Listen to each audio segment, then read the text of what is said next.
You don't even need to have a brand expert to start branding yourself. You don't. What really is branding? When you say, I want to brand myself.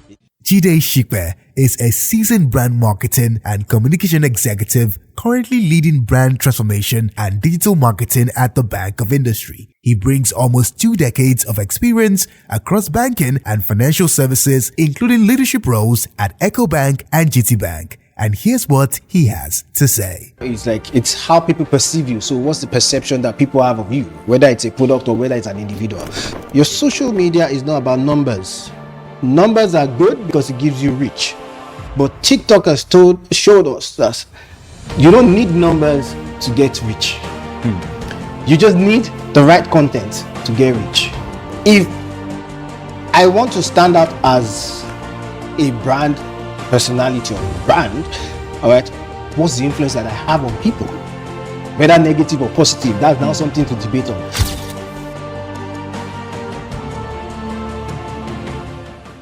If you lived in the 80s or in the 90s and they told you a brand, even in the early 2000s, you would basically just say there are a few publications in the newspaper, your friends getting to know who you are, you telling people this is what I do, all those sort of things, and we spend so much in recruiting branding experts who come into play and show us the way to get ourselves in front of the relevant audience to be able to make our thoughts.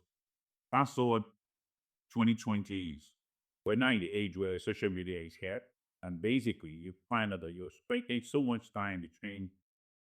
Everybody is getting the FaceTime they need. A lot of people post now about everything they do. You don't need to get yourself into a newspaper to get known anymore.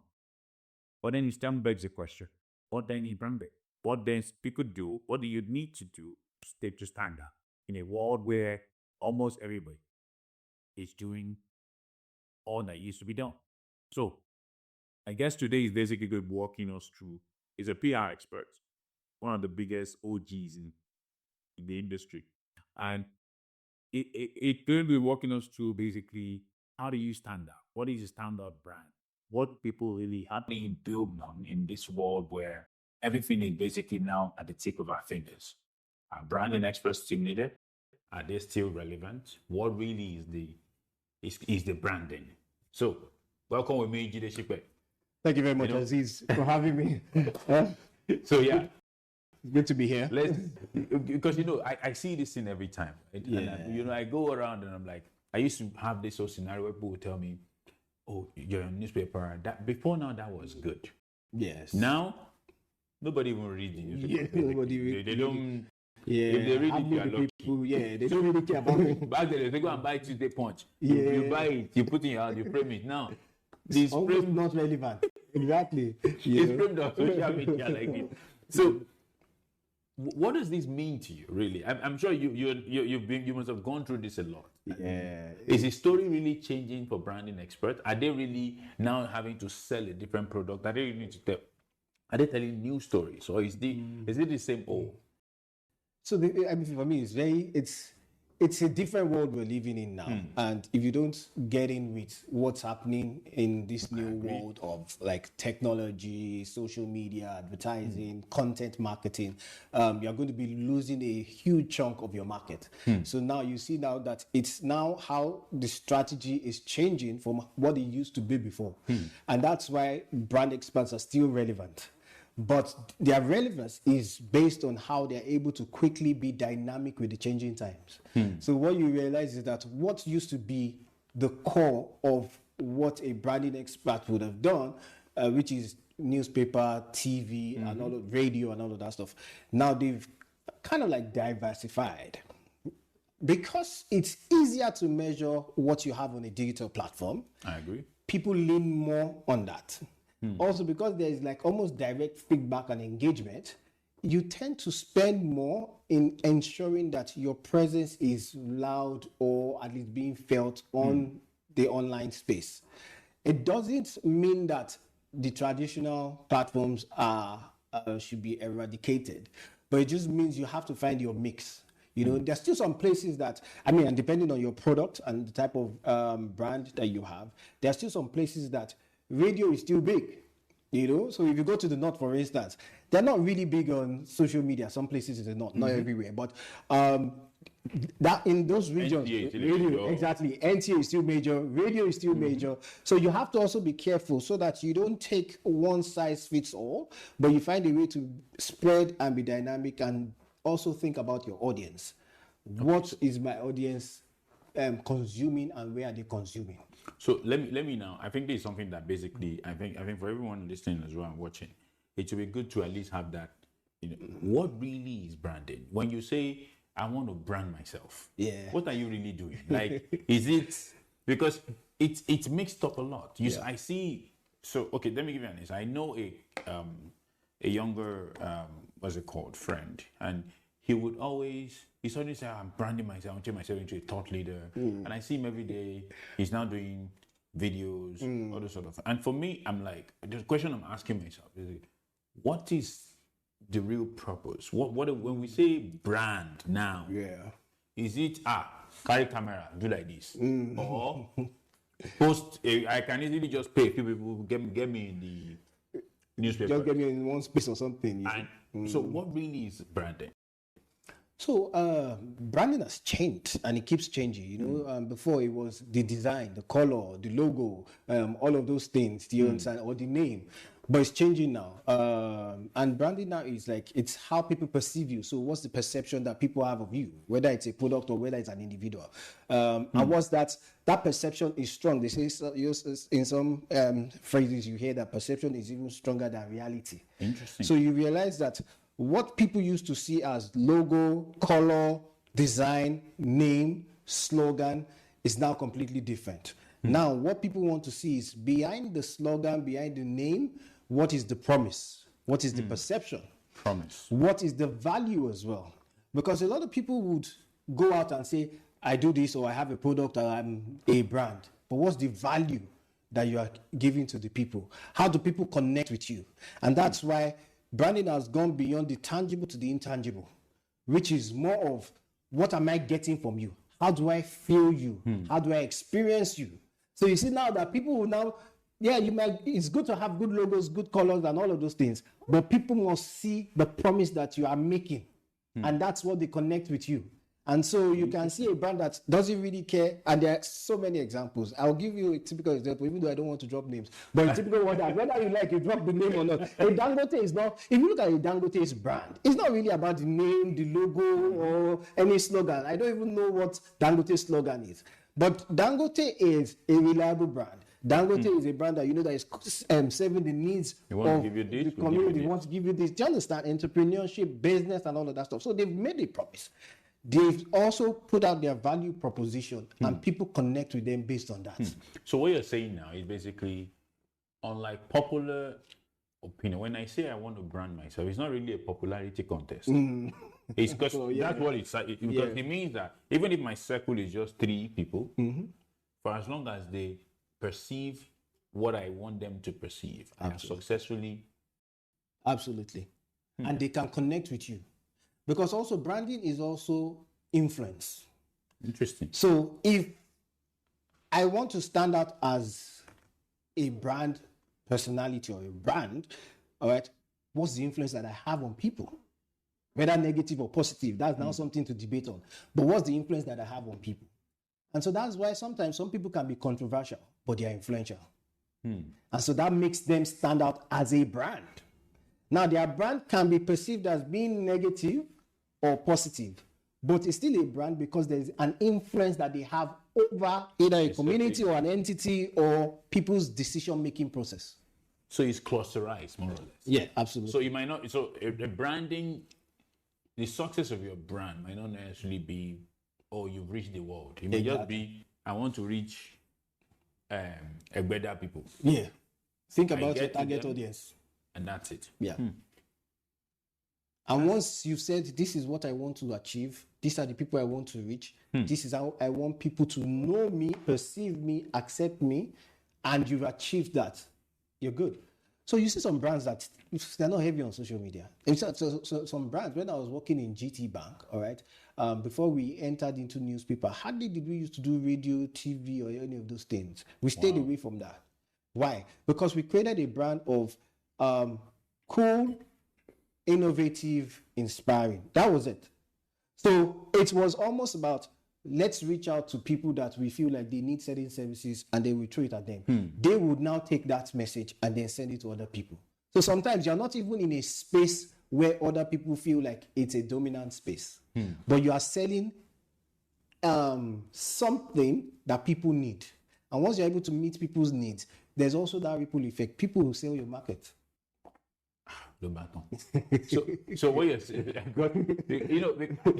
because every time I and this is basically true confession. I see people do this whole thing. Oh, something you pay for to be members of different. Then you ask them what they're doing, why they're doing it. Like, oh, it's the branding.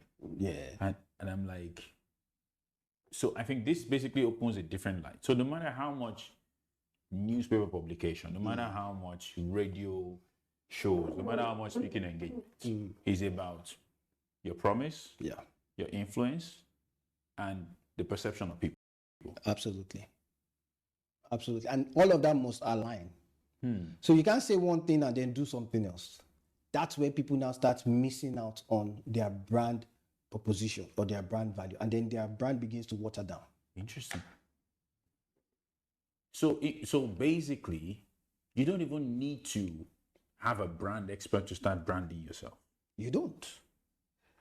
And so the brand experts are just there to help you expand that community from. They make you see maybe more, maybe align more, and that alignment is very important.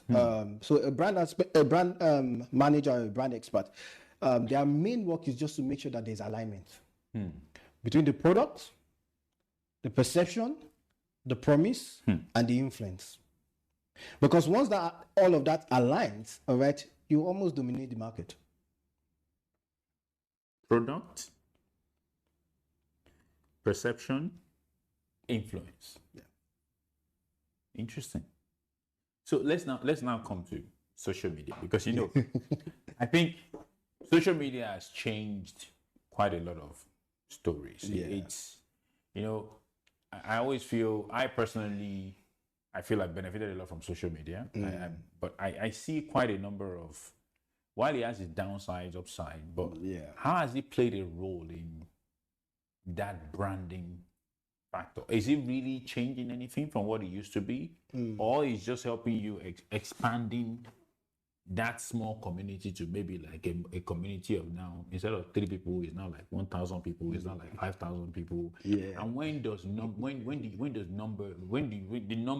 matter? When does it become, I have 1 million followers. How does it change anything? How does it change? So it's, for me, social media is something that you can't ignore. Oh, I agree. You can't ignore it because of the reach. Because of the adaptability, because of the fact that you can even change your message. You can even tailor your message to what your audience they need. So you can't, just because of that flexibility, you can't really ignore social media.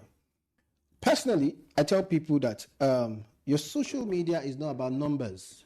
Numbers are good because it gives you reach, but TikTok has showed us that you don't need numbers to get rich.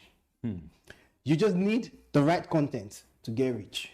So now, instead of thinking about, I want to have 1 million followers, think about, I want to have the right product with the right storytelling. All right. Sometimes storytelling, you might want to use an influencer or whatever. Even if you don't, you just have a good story. Some stories are emotional stories. Some stories are about tradition. Some stories about people. So it just depends on how you want to tell your story. But tell a good story, you can go viral. Interesting. So it's no more about numbers. Because you see some people, and I mean, because I work in the banking industry, there are some banks that we study them. They have 500K plus followers. But when you look at likes, shares, comments, they have maybe like 50. Maybe like 2 or 3 comments. I see that a lot.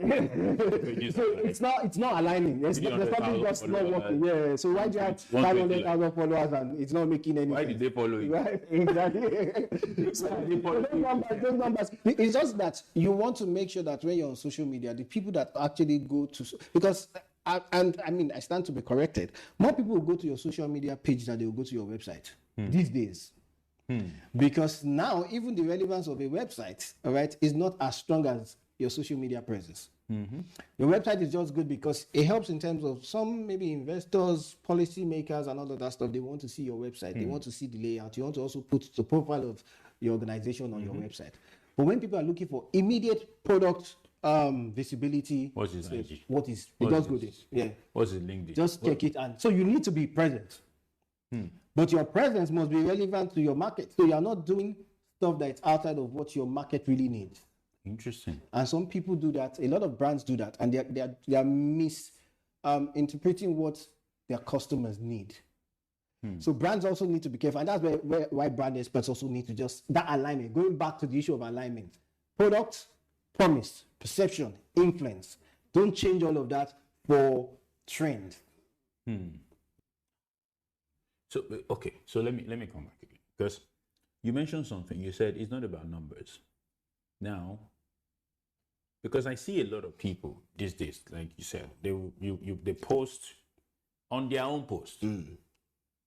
You see, okay, 120,000 likes, 120,000 followers, 50. Yeah. So, do you think that number of followers has become, like you said, it doesn't matter anyways, but because you can get rich without it. Yeah. But does it play a factor in who says, yes, this is me? And you understand? I get you. Because for me, I'm like, okay, I see a guy with 1 million followers. I want to say, okay, maybe you can help me promote this thing. Yeah. But I used to have this thing that happened to me while when I wrote my first book. I had a lot of people who have millions of followers. Oh yeah, let's promote it for you. They promote it, 0 books sold. Yeah. Oh yeah. And you're like, I just paid you. And nothing happens. Yeah. So what I'm beginning to, is it that people follow people and then they forget to unfollow? Because if I follow, let's say I follow a page now, I'm never, even if I stop liking his message, I'll probably just hide it. To think of unfollowing, is that what happens? So why do brands clamor so much for followers only to not be able to use it? So one of the things that I have a problem with for most of my campaigns, I hardly use influencers. But I use them when I know that there's some form of alignment with what I'm trying to sell. So for instance, when in EcoBank, I did an Adiwe exhibition, but I looked for people within the fashion space that are also doing Adiwe or something that is more authentic to us. And then I use them to promote that. Now, because it's something that resonates with them, it was easy for them to sell. And they promoted it because it was their passion. So there was an alignment between what we were selling in EcoBank as an event and the personality we were using. So I'm careful now not to use a personality, because there's a friend of mine that has 100K plus followers, but she interacts daily. She's like the nucleus for a lot of fashion entrepreneurs. So that kind of person has influence amongst other entrepreneurs. So our numbers might be small, but our circle of influence is wider than our own immediate followers. So those people can help exactly, and then they just help to project. Those people can help you bring more customers. So I'd rather look for that person that is a connector than the person that has the number. Because the person that has the number, what you're selling might not even be in alignment with what the person's personality is. And I'm very careful with personalities, all right? Because personalities, people can be one thing and then they switch to another thing. So regular. That instability, maybe, it can be a bit crazy. So you have to just be careful who aligns with your brand. Who is that kind of person that can also create an experience for what you are trying to sell? And that's one of the things that I'm very big on. So there's something I learned or studied on experiential marketing. it's not just about what you want to sell or the influencer that is promoting it. What is the experience that they are bringing to the table? So that experience of, it's a book, but what's in the book? What does the book say? How does the book help me? And one of the biggest selling books now is that Otedola's book. And you know why Otedola's book is selling? Not because he's using any influencer, right? But what Otedola is telling is, he's picking excerpts from the book and pushing it. You see a Nairametrics picking from it. You see someone like his daughter picking some from it. Everybody buying the book, they are picking and talking about, oh, Otedola wrote this, Otedola said this. They are picking things from the book and then they are sharing their own story or relating with it. What that does is that people are seeing their own experiences, life experiences, relating it with what he's written in his book. And so there's conversation around it. So the best way to use social media, especially for a brand, is how can I create an experience, or how can I create a platform that creates an experience and then creates a conversation? And people don't understand that. So it starts from the product. But before you think about the product, what is in that thing that I want people to see or take away from? Then you put it into whether it's a book or whether it's a product. Now, from that, you want people to experience it. That experience gives them a tangible effect, and then conversations start. Those conversations, they are much more important than likes, clicks, comments. So let people just be talking about it. Let people just be saying this, that, or the other. Do you understand? It just, you see, that's what gives excitement to something, and then that's what brings intrigue, and that's what people really look forward to when they are saying, okay, I want to buy this product, or I want to stick with this person. What's the conversation? So let me just ask this before we go into the other distance. It's two things. I think one I will ask at the end, but let me just note it down to ask at the end. But the second one is, who really then? Because what you're saying now is like, to me, before now, an influencer is somebody 5 million followers. But if I look at this lady you use as an example, she doesn't need to have she could have 200 people. Honestly. Within those 200, there could be billions of followers. Yes. So who really is the influencer? So the influencer is that person that might not have the numbers, or might have the numbers, but that person that, if the person should do a post, or if the person should start a conversation, other people that are connected to her can take that and spread it. That removes a lot of people we call influencers. Exactly. Because Absolutely. if you look at it, there are so many people who put stuff out. Yeah. And they don't generate any yes, they might have like 300,000 likes. But there is no conversation. There's just nothing. And then one of the things that you have to be careful about with people that have numbers is, because they post a lot, you want to be careful to ensure that your post is not lost in the midst of the several things that they are posting. That one, I agree. I will share So that's even another problem. personal experience. This is a personal experience. So we're going to do, so we have this flag football event with them. They contracted this particular consultant to say, oh yeah, I want to do a post. And then they posted a week before. 1 week before it posted. And it got like, I got this report that it got like 1,500 likes within 2 days. So some ridiculous number. And I'm like, oh yeah, great stuff. When we started getting to the event, so how far? People have forgotten. Said no, that they posted once. Yeah. I said no, but they posted almost a week ago. The one of this thing is happening. The event is happening. Do you get? He said no, you need to pay us again. That's the thing. And I'm like, okay. So invariably, this guy has posted more than enough events after my own. And I'm like, nobody remembers. It's gone. It's like this newspaper publication that we do. You print yourself on newspaper day one. Day two, they'll publish another one. If you are not lucky, they'll publish another one in the evening. And then, oh my God. So that thing is, it's scary. So you have to be careful not to have people that have so many followers that have to keep posting so that the algorithm is up there, so they don't lose traction. And then they would post your stuff and then it's gone, forgotten. So sometimes when I want to use people that have numbers, I make sure it's a day before or on that day. A day before is still fresh. That day, Yeah, because they are now pushing, and then maybe they'll be able to draw traction because people are seeing what they are doing on the spot. So that's why I also say that it's also a strategy that you have to learn and you have to be careful, right? But a micro influencer that has maybe a few numbers is more, and then you've shared the plan and all of that. That person is more likely to be committed to, generate more conversation. Generate more conversations. So if that event had been from a micro influencer, you could have said, somebody could have been talking to the person. Why are you going there? Am I not going? Oh yeah, I'm going. We'll see tomorrow. Exactly. Let's meet there. You just do your stuff. Yeah. Meanwhile, we were looking at 1 million. Those things, people have been burnt. People have been burnt. It's a very difficult reality, right? Because you see these 1 million followers. So take, for example, and it comes down to the influence and perception that you mentioned. I have gone now and I say, I pay a guy who is a musician. I say, oh, help me post about my product. The guy goes and posts about the product. People like it. And then you didn't get any sale, which is like a major thing.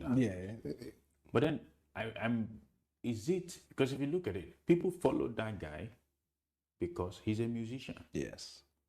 Not because he's not because it's alignment. Yeah, exactly. So it now becomes, is it the fault of the musician to take money from you, or the fault of the person coming to the musician to not say, am I properly aligned with this person? Is this the sort of brand I want to? Which is where I think brand experts would have helped. Absolutely. Is this sort of brand that I want to say, people that this guy is talking to like what I'm trying to post? Yeah.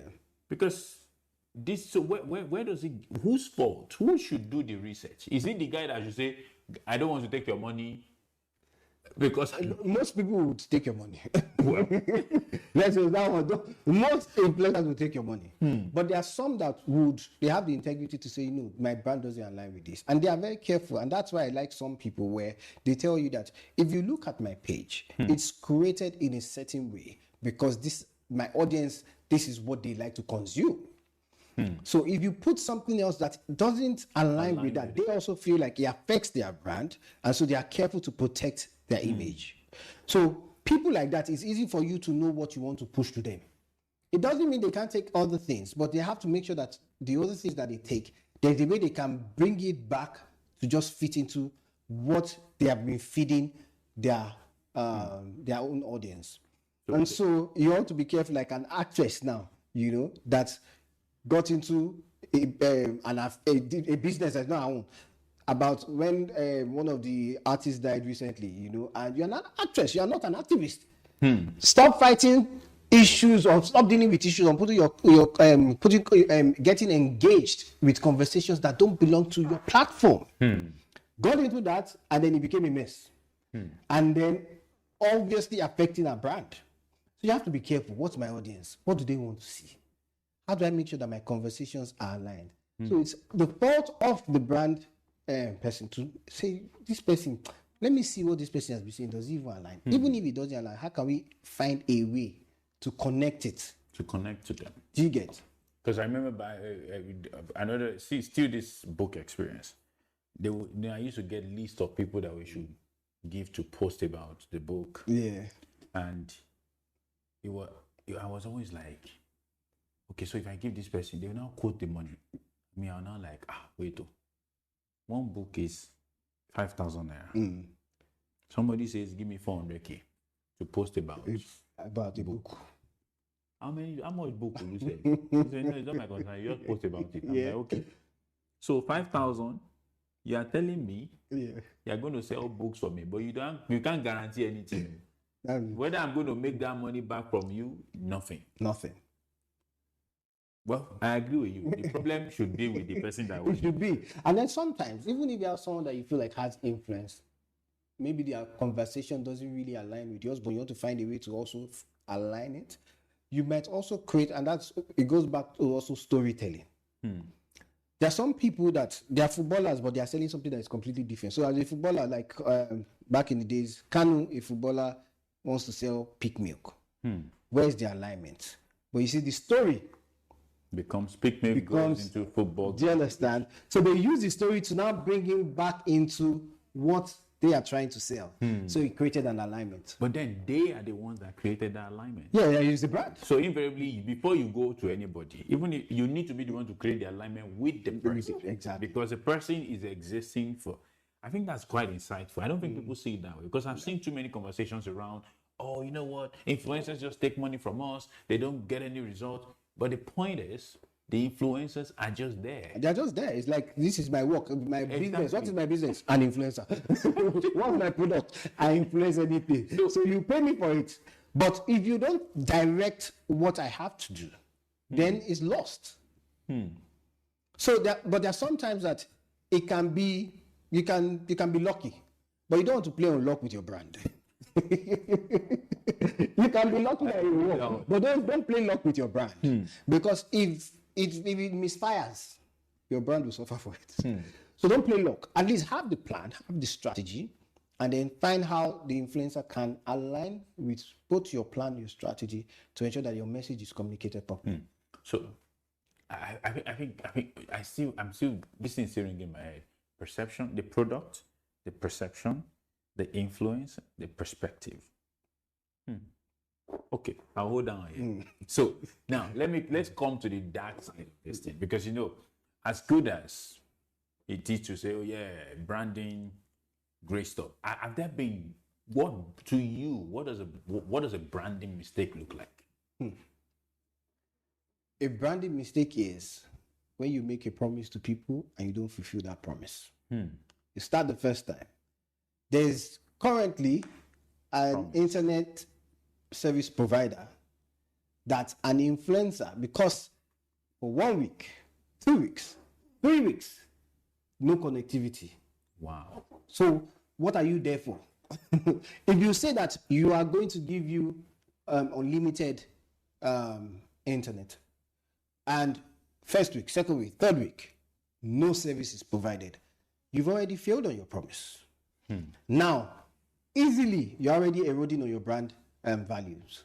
So that's one example. And so you see that a lot of times, even when banks have issues where maybe they have downtime or they have maybe like transaction issues or stuff, they are quick to send out messages. They are quick to quickly resolve, finding other solutions to say, let's quickly fix this. Because your promise as delivering 24-hour banking service is failing. Now, the longer it becomes, the worse for you. So the thing is this: be careful what you promise. Because once you make a promise and you don't fulfill that promise, and then the longer you are not fulfilling on your promise, the more your brand will be going down. Airlines too suffer it a lot. So an airline says they're taking off by 7 o'clock. And by 12, you're still at the airport. No, that's Do you understand? I always tell people, when I'm going to Abuja, I buy one-way ticket. I never buy two-way. It's crazy. I buy one way. Yeah. When I get to the airport in Abuja, then you can decide which one is available. Sorry, which one is leaving soon? Is it that one? Okay, yeah, give me that one. Let's be good. Take it like that. It's crazy. Oh my God. It's ridiculous. But now, because of the nature of my work, I go to Abuja often, almost like at least once or twice every month. There are two airlines that people rush to buy. All right? For the sake of this, two airlines now. Ibom Air, I mean, maybe you can edit it in your post. But Ibom Air and Value Jet. People know that when they say 12, they'll take off by 12 o'clock. If they don't, you'll be shocked that they didn't. So you begin to give excuse for them. But they found a way to understand, because I was reading something about Value Jet recently, where they systematically designed their brand to ensure they're not looking at fancy planes, because if you look at their plane, it's not the. But at least they will fly when they need to fly. And it's a 45 minutes flight. And there's another one with fancy plane. There's another fancy plane 6 hours. We never fly. So you understand? So when you start looking at it, a brand is, what do I need as a passenger to get from point A to point B? I don't need, for a 45 minutes flight, what do I need luxury for? Do you get? So when you look at that brand now, that airline, you are happy with their promise. You are happy with their brand. You are happy to go with them. I don't need Hey, you just brought in one Boeing 7 something brand new. Clean up with to start none of my business. And you take it time to land. And you take it time to land. Take it time to fly. So it's just stick to your promise. Do everything you can to at least have at least 90% of your promise kept. The remaining 10%, what will happen is this. And because I've lived it over time, that remaining 10%, you will be shocked that customers will be fighting to protect your brand. That's what's happening with Dangote now. When they are fighting Dangote, it's people that are fighting the people that are fighting Dangote. Yes. This is feeding us, is helping the nation, and you want to just fight? We'll do everything to ensure that this one succeeds. So when is now so let's take this thing. Promises are failing. Because for me, I feel that's basically. Would you say that is the biggest branding mistake? No, I won't say that's the biggest branding mistake. Another big branding mistake is when the strategy of the organization is not well projected for its staff and its stakeholders. And strategy is very important. I'll give you an example. If you say that as an organization, right, I'll give you a telco that failed. When Etisalat came, great promise, all of that stuff. But from a strategic point, what their business model was saying and what their executives were doing, right, was not in alignment with what the organization was seeing. So yes, they had a culture of innovation, new products and all that, and they were actually taking markets from the other telcos. But guess what? They were over leveraging. Now, as you over leverage, you're having debts that you cannot even you can't sort out. So now you are reducing your quality of your service. Your staff are also seeing that the quality of their life that you said that will be this is now different. Now they're beginning to feel the effect. So customers are affected, your staff are affected, your other stakeholders are affected. After a while, what will happen? You are going to be affected. So there's a complete misalignment. So strategy is very important. What's your strategy? How does everyone from top to bottom align with the strategy? Because most times you see organizations, they have strategy that is good for the staff, but is bad for management. So management wants to feel okay. Let me just give you my money. But how does it trickle down to staff and stakeholders? I know that reminds me. Back then, one thing the banks got really well then was basically you could tell who worked in GT Bank just by the way they worked. Just by the way, yeah. You could tell who worked in EcoBank just by the way they carried them. So you could tell, and this, for me back then, we used to joke with it. Like you sit in a bar, you just see people walking. You can see this one. Probably works. This one works here. Yes. And you could even some people from the tie. There's something that you just feel and you're like, most likely this person works here. And I think so. What I hear you say is more like, first of all, don't fail on your promises. No. Then two, whatever that promise is, it needs to project across both the organization, the customers, everywhere. Everyone. But who is now responsible for ensuring that? It's everyone, from management to the customers. No, so from management to the internal customers. Everyone needs to understand that. One of the places that I worked in the past, GT Bank, they're a high performance organization. High performance. And that starts from number one to the directors to everybody. Effective high performance. So it's very easy for a GT person to have like a DNA that is a GT DNA because everybody understands it. Because it's almost like there's consequence for failure. So you don't want to get into that consequence for failure. You want to make sure that you're aligned. Let's do things right. Let's do as much as we can. Let's adjust our anywhere that is not working well. Let's do things well. Let's do things properly. Do you get? So because they understand that it's easy for everybody to just work hard to keep the organization strong and solid. So that's why it's very important from top to bottom. You are all part of. Because one of the things that affected a bank recently, but they were able to quickly fix, was, when one of the top 5 banks had an issue with a fraud, and the fraud went into billions. negative perception. People were trying to pull their funds. People were saying all sorts, this bank is going to go down, remove your money and all of that stuff. So you can imagine if a staff is not aligned with the strategy, is not aligned with the brand promises, and does things that are outside completely of what has been laid down, it can have a major effect on the organization. True.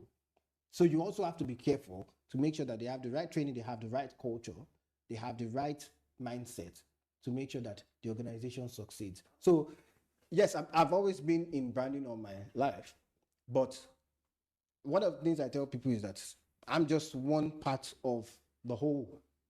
If no matter what I see in newspaper, on the radio, or whatever, if our staff are doing the wrong thing, all right. So a staff, for instance, goes to commit a fraud, it affects the brand. So all what you have done, that person has killed it. Interesting. So you have to make sure that everybody just understands it. What's the culture? Have you been able to happen to people imbibe that? Because you don't want one person's error to crystallize and then just make a mess of the organization. So basically, what I hear you say is that your branding is as important as your revenue. Absolutely. Because a lot of, and I see this a lot in many sectors. You see companies put so much effort. Oh yeah, we're out there with this, but there is no much. And that brand reflects on everyone that is representing you. That's more like, because if you don't communicate it across board, your staffs will go out. Let's say they're looking tacky, they look you're like, that's they probably exactly. they probably work. And like if you in some sectors that I know, if you put people together, you could tell, okay, this one most likely works. This one most likely works. So it comes down to, so it affects everything because it basically affects your HR, your trainings, basically everything. I worked in a company once, and that was the first time I ever really worked corporate. It was a long time ago.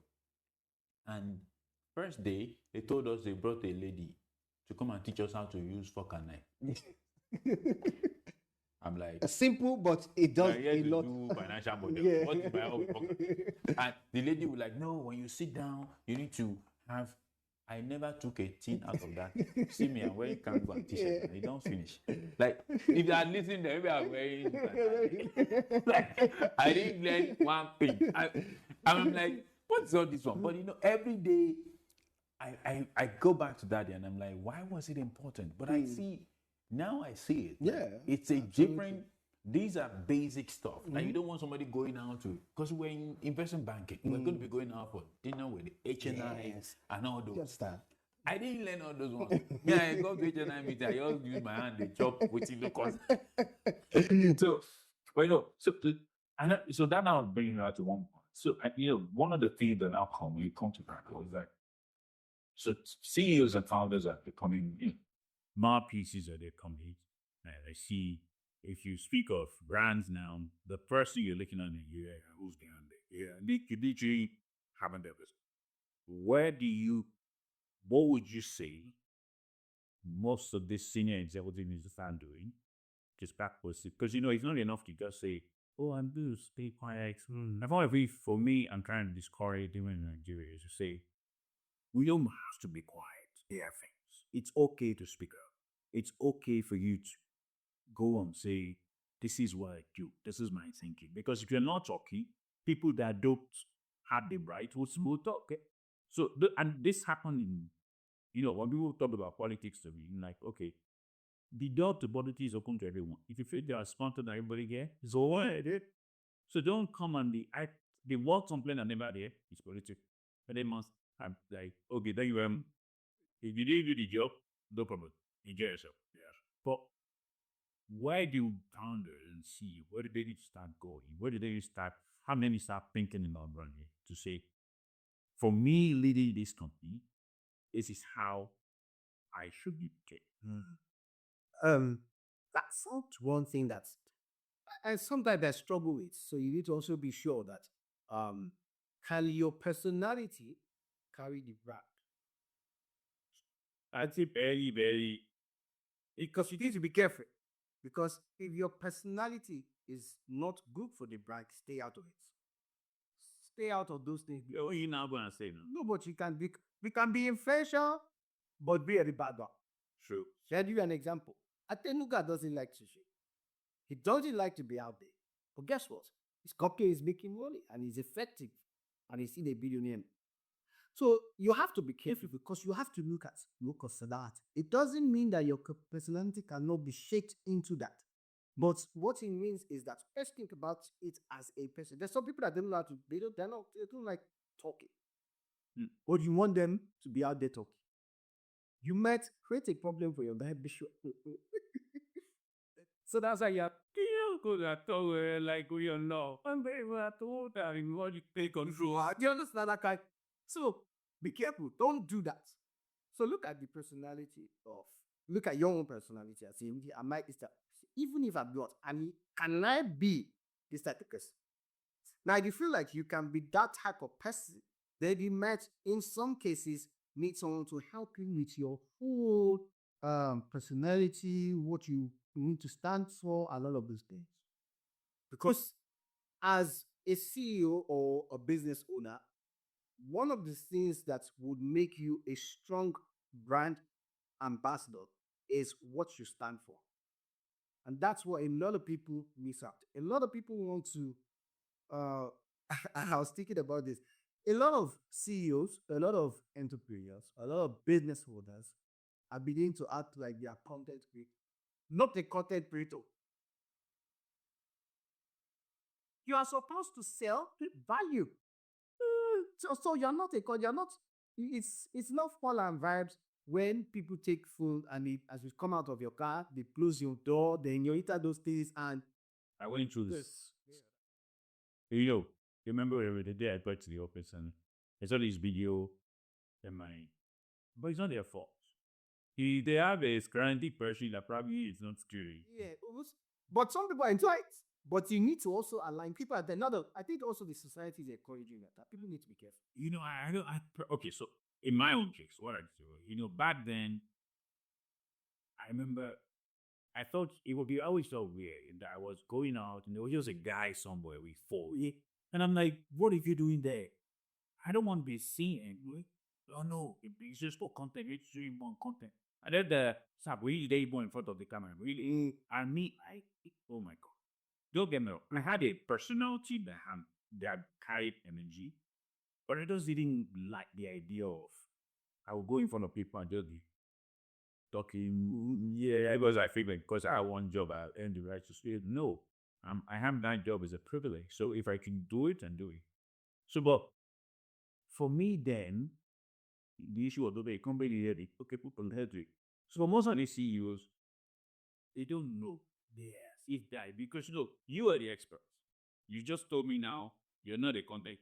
One day, be or yet you can do content where it's more about what you are saying, what you are doing, and your successes, your achievements.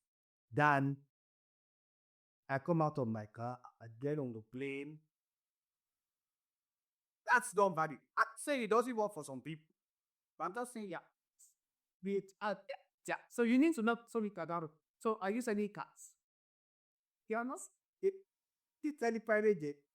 What are you really saying? So sometimes people need to be careful because once you start to do some things that are outside of your scope, all right, if you're not careful, you might start losing some people that are interested in your business. I think the problem by that sense of care is not strong enough in Nigeria. We've not seen a lot of failed businesses in this side of the world. We're not a basic business country. Let me clear what that means. Like if you've seen a Lehman Brothers just disappear, you've seen some computers like they one day they just go. You start understanding that maybe I have an impact. Maybe my action matter. I think in Nigeria we're forgiving. Yeah, as that from I said it should. Consequences don't matter too much. Exactly. In this cup. So we can convene sometimes fair. But I think it's changing now. But at the same time, but we're very forgiving. First to the Western world. Yes. If there is a news on TV of corruption in Nigeria, and there is the same news on TV of corruption, Solvex, trust me, two people will go through different kinds. This one actually don't is supposed. There is spending. So for me, I went through it and I was like, okay, I didn't like it, but it was something required. I'm like, let's go to it. No, it doesn't mean you can evolve. You can evolve. But you need to also look at your personality more to create something that does not fitting into and does not fit into, all right, your brand or your company's value proposition. You have to be careful. It has to fit into. So that, and it doesn't mean you can't sometimes go off. But make sure even when you go off, it's still sort of otherwise, and then it comes back and still like it settles back into. So you can talk about, for instance, you can talk about a family holiday that shows that you're a CEO. Yes, you're successful, you're a financial expert, and all that stuff, but family also matters to you. You see how you can connect. You can even be at a club with friends and all of that stuff. You know that people say there's a way you can even connect to that. Because also you have to be careful because you need to find a way to be human whilst trying to be a CEO. Whenever you don't know a guy, I just never. So you just have to find that marriage because you don't want to you don't want to show off so much of a superstar that you almost look like you are no more human. But see, the point is just, I say, it's very. I think it's a fine line. It's a fine difference. Like having the bad people around you can guide you. Yes, for me, one of the things, at least in my when out all the time to see you, is always the fact that people that advise you are already they respect you. They would not want to hurt your opinion. So a lot of times I feel like getting that advice, that's an advice from your internal staff, is actually counterintuitive. See, it doesn't add any, you probably make a mistake that. It's still because the person will not tell you anything good. So, but I want to come to one thing, is that in terms of, branding or stuff, big style. It's not even want to give us this skill. How do you decide on that cost? What would be a good cost for a campaign? You understand what I'm saying? And this is where my second question, not published. My second question is it which one should matter most? The likes or the revenue? And when does each become relevant? Dick. Okay, let's talk about costs. Calculate costs. That's how people. Everybody 5%. You feel like you pack up that I'm using that on them because look at your plan. You can't put. I told you. No, me, I can't man. No worry that. But you see, the thing is that you can learn how to abase an account. You can learn how to spend when there's money to spend. But you have to also learn how to manage when there's money to spend. Okay. So we'll create that balance.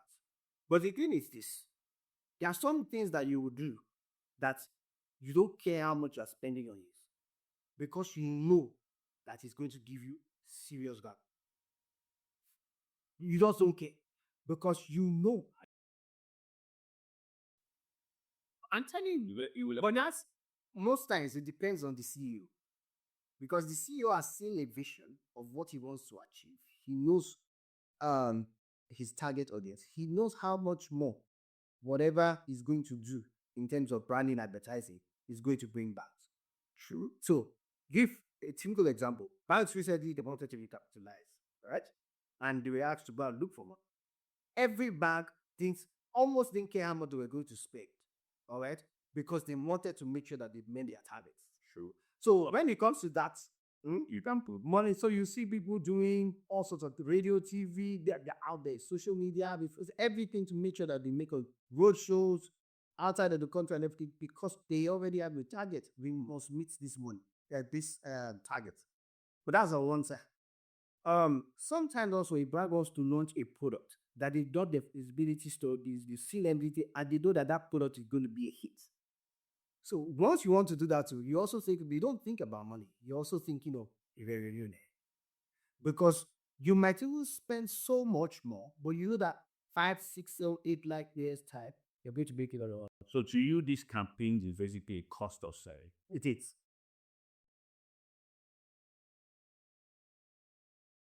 But you also have to think about what's it bringing back to me. Some people, their brands will just be transformed. They'll spend money to change their brand, whether it's changing their entire logo and all of that stuff, because they know that they are moving to a next space, and that next space means a fresh look.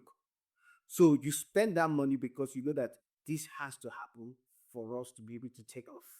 So when there was a merger between Diamondback and Access, they spent a lot of money because it was you needed to make a statement within the banking industry in Nigeria and outside Nigeria that this merger is going to work. So you need to clear all doubts, tower meetings, secessions, everything. Do you understand? Because you know that this merger, Diamondback, it had issues, but it was still a small rank. So you have to be careful to integrate it nicely. With the amount of money they spent on the different campaigns, their merger, in my opinion, was one of the smoothest. So you see how spending money in that situation yielded results. But do you think that came from the maybe they had experience, which what I'm trying to dial is basically, which is where the brand experts, at every point in mind.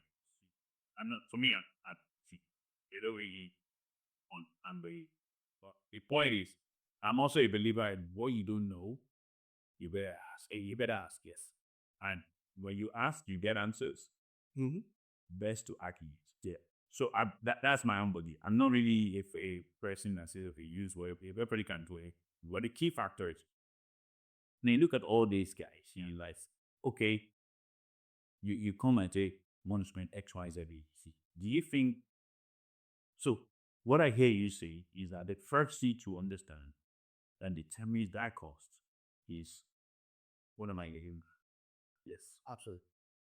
Absolutely. What am I getting back? And what I'm getting back doesn't necessarily have to be monetary. So it's not necessarily in terms of the amount of money which make a revenue. Sometimes it can be customer acquisition. And you know that once I acquire those customers, back then we used to do a campaign in universities, right? It was a storm just to get undergraduates as customers at the back. And we ran this campaign in different universities around the country. Spent a lot of money. In terms of revenue and profitability for that particular product, it wasn't great. But guess what? This is like over almost about 14 years after. Those guys have graduated. Now they are bored. Now they are working. Now some of them are CEOs. The accounts that they created back then, still they tune their account that they are using. So sometimes, I used to do something. There was a campaign we ran them called From Cradle to Grave. We are going to catch you from when we get better. And then we'll call it on that journey all the way. So some people have accounts that it was when they were gone that their parents opened for them. They transition to teenagers, they transition to undergrad, and then there is the account that they're using now. Stickability, loyalty. Sometimes you're spending money to achieve that. And with deep but that I said that sometimes, apart from the brand strategy ensuring that they're able to, the brand is ensuring that they're able to draw proper strategy, you need to also find a way to convince management, which is where you need the brand experts inside. Because the person is now showing you statistics, and then they're also making reference to past successes. And so also they're doing competitive analysis. And they're comparing what banks are doing or what other institutions are doing. For you to do that, if it worked here, there's a possibility that it will work for you. So that's where you need them. And that's why data is also very important. So now what you see a lot of brand analysts or brand experts do now is that they're no more just talking fictitious things. They're giving you facts. They're giving you numbers. They're giving you statistics. They're giving you data to back up campaigns, which is where digital marketing becomes very strong. Because I can give you those numbers and you can see. You know the reach, you know the feedback, you have to cut them, you have everything almost at your fingertips. So it's just a strong connection. So, okay, so let me now come back to Nigeria. But we come back to more local this, okay? Because one of the things I see is that we westernize ideas about yeah. So have you seen something that basically for you it only works in Nigeria? It is like no matter No matter what you do, it will work. I think in Nigeria, one of the things that works, right, is basic needs of life. It will work. Food would always work. Food, clothing, most times shelter. So, after you see, real estate is doing well. They do all sorts of things, whether it's agent, whether it's a developer, whatever. And that's why you see a lot of them now on social media. There's a lot happening in that space because it's working. All right. Clothing, see a lot of fashion entrepreneurs. Almost anybody in fashion will work it. The third one, food, especially local food. Most times when I trap, I won't eat local food, even though I just left it. But there's just something about I found this local spot outside Nigeria. I'm excited. So for me, some of those things work in Nigeria where you go that no matter where you go, it will still always work. So that way, when I was in Ecoba, one of the things I wanted to do was I looked at the organization and I said, how do we ensure that we are not just talking about Pan-African bulk without relevance to Nigeria? Because you can be connected to the international market, but you are not ready bad, so you don't know about it. So you need to find relevance in your local market. That's when we started Adire. Because Adire is authentic to us. Adire is indigenous to us. Adire is part of our tradition.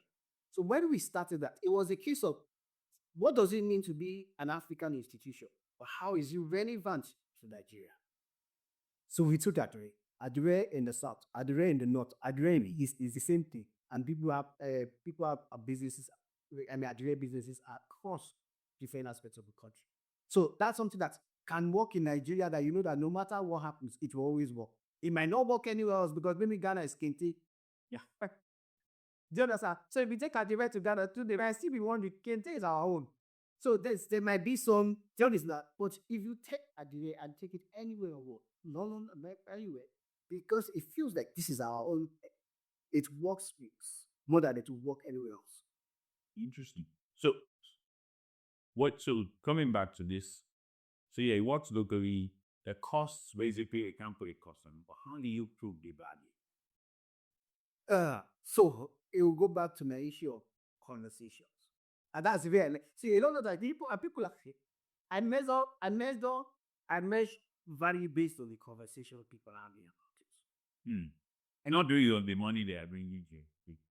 The money is good. With you, I'm talking about a card. I'm talking about a but I'm talking about a brand perspective. If I release a product or I create any experience or any initiative, and the day after it's gone, it fizzles out, it's a problem. Even if it's so value. Even if it's sold out, there's no value. Nobody remembers. Yeah, there's no value. But if I do something in one day and 1 month after, 2 months after, 3 months after, people are still talking about it, people are still connecting it, people are still buying it. That's where your revenue is.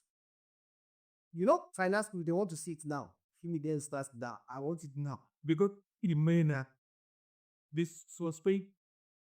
For me, I'm seeing that I have the potential to acquire 50 million customers over a 3-year period because I've built a strong brand.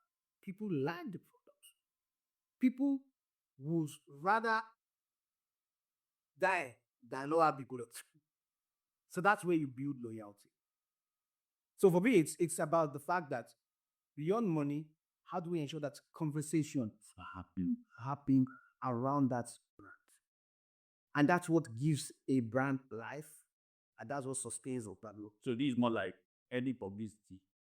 No, not any publicity. Not any publicity. To see, not publicity is good publicity.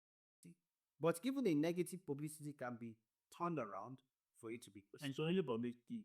No, not any publicity. No savior. But this is good publicity.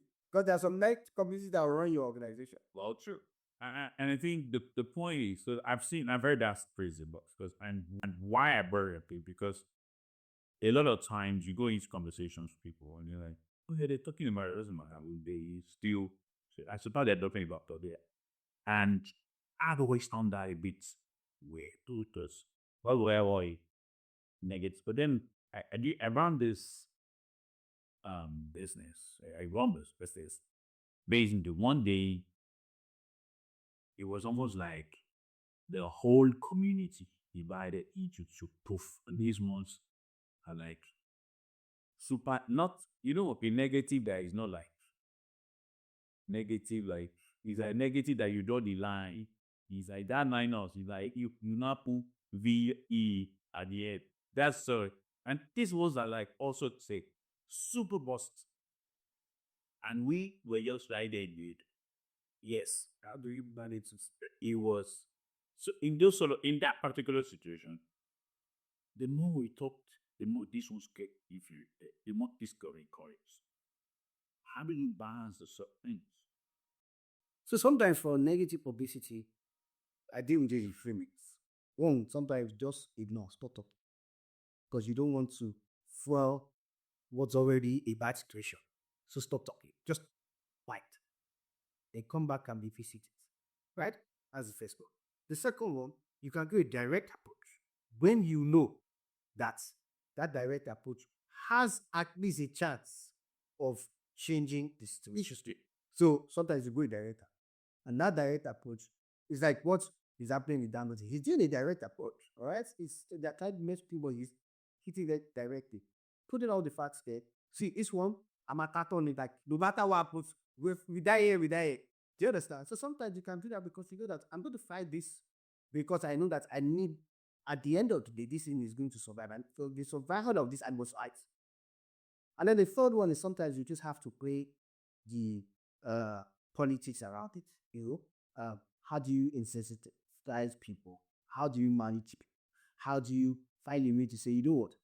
You take this benefit, you take this benefit. How do you meet half? So sometimes ignore, sometimes go ahead, just go and deal with the situation. Sometimes that's why you way to say, what? Let's have a time. Let's try the way to just settle this part.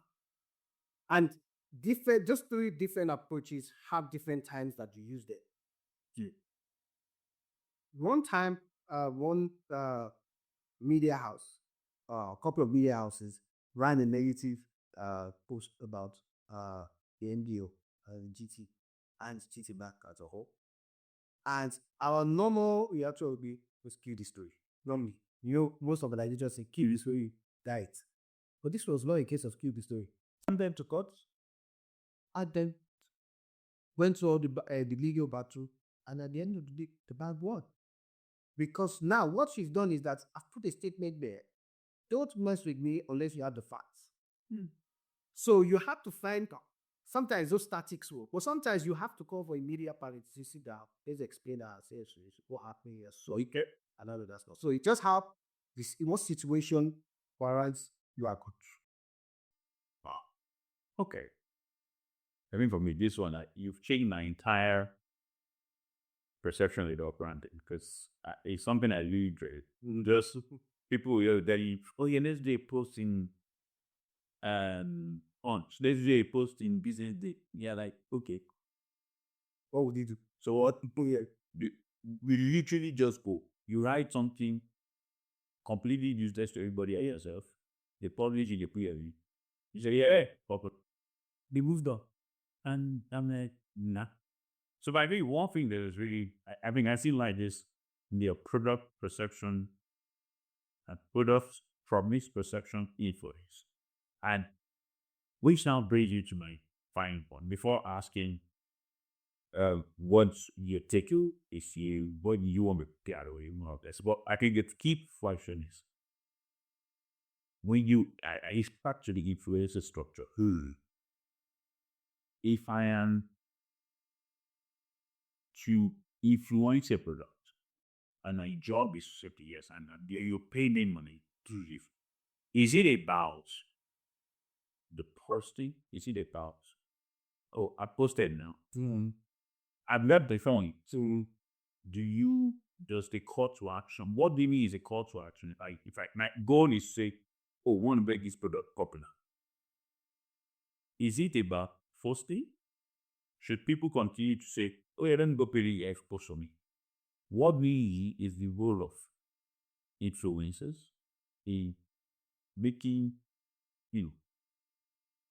where does that role stop? Where does it start? Where does it, and where does the person, the whoever owns it, where does your role start? But I think that's important to me, for me personally, inside. So for influencers, one of the things that they do, and some businesses two ways. Sometimes they have a long-lasting effect on the product, and it depends on that type of influencer.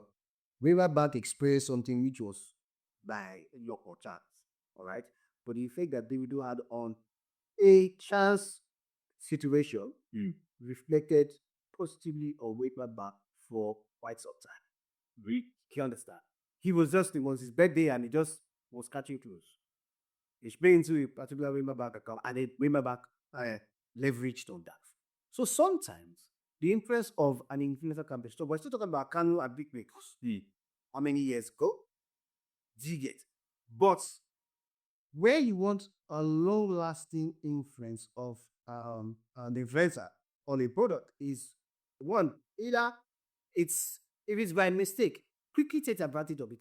Plan it, create it, plan up things around it so that you can milk it and take full advantage of it. Otherwise, prior to engagement of the influencer, think about how you want the story to be told. Think about what you want them to do beyond the post. Because even if it's a post, make sure that post is something that it would last for a long time. So people need to start thinking futuristically and people need to start thinking long-term. Because an influencer, most influencers that you have in Nigeria, what they do is short term. So like post now, see it now, it's gone, goodbye. So now what people do is this, because I knew that, because there's some tip that is good for announcements. So it's good to use an influencer for an announcement. Sometimes there's some things that they're introducing something new and you know that your right is not strong enough to push it, or for it to be known, or for the label to be seen. So you can use an influencer to announce. You can use an influencer to create something of like, this is it. Almost like a billboard. It's out there, at least know it. But what brands are not doing it at? For instance, if I work with an influencer today, whatever they done, whether post or they come for the event or pictures or all this is, I aggregate all of those space and then I turn it into my own context, which goes back to the second part of the question. Once you have engaged the influencer and they've done the work, even if you don't know the outcome of that, whether it will be successful long term or not, you now pick it and then take it and drive it. Drive it to the point where you're like, you know what? Because this person's space is on it already, I'll put it on other platforms that the person has not put it on. So I'll put it on other blogs. I'll put it on TV. I'll put it on radio. I'll put it on different channels. Because now, even though you don't want the influencer working, as long as the influencer's face or name or label is attached to it, anywhere else I put it, all right, I'm leveraging. Interesting. So as a business owner, all right, or as a company, the company must also understand how to leverage. Leverage the use of your influencer so that it works for you. So that you're not depending on the influencer's reach to work for you. So influencers will have their reach, but the timeline might be short. So you take it, leverage it, push it to platforms, push it to other places, make another noise around that period, create conversations, make sure that people are start seeing more about it than what the influencer posted. And then that way you're now seeing much more from just the post that the influencer made. I think at this point I'm going to rest this. But really, you find out, I really want to ask you, so what would be that one truth? So if I'm a CEO now, I say, can you give me one truth that you think I must always keep, both as an individual, as a company, I must always keep adding? I can almost guess what this answer is. One truth I will always keep here, that for my brand to continuously keep up with the whole, I must always have my truth as I do. Bye. So, Value. Because if you are not selling value, then what's the only sense of your business? What's the only sense of you being on social media? Value. Value, value, value. And I tell people, if you are not selling value, even people get jobs based on the value that they have. Of course, the value that they protect. A CEO, right? And that value was aligned with your brand strategy or your organization's product. So value, value. And when you're on social media or when you're on any of the digital platforms, make sure that people see the value more. So when I say to speaking and giving before, I want the people that told them what you stand for as a CEO. So one, the value that you project for that thing that you stand for. And as a CEO, you must be known for something. So define it, understand it, imbibe it, live it, project it.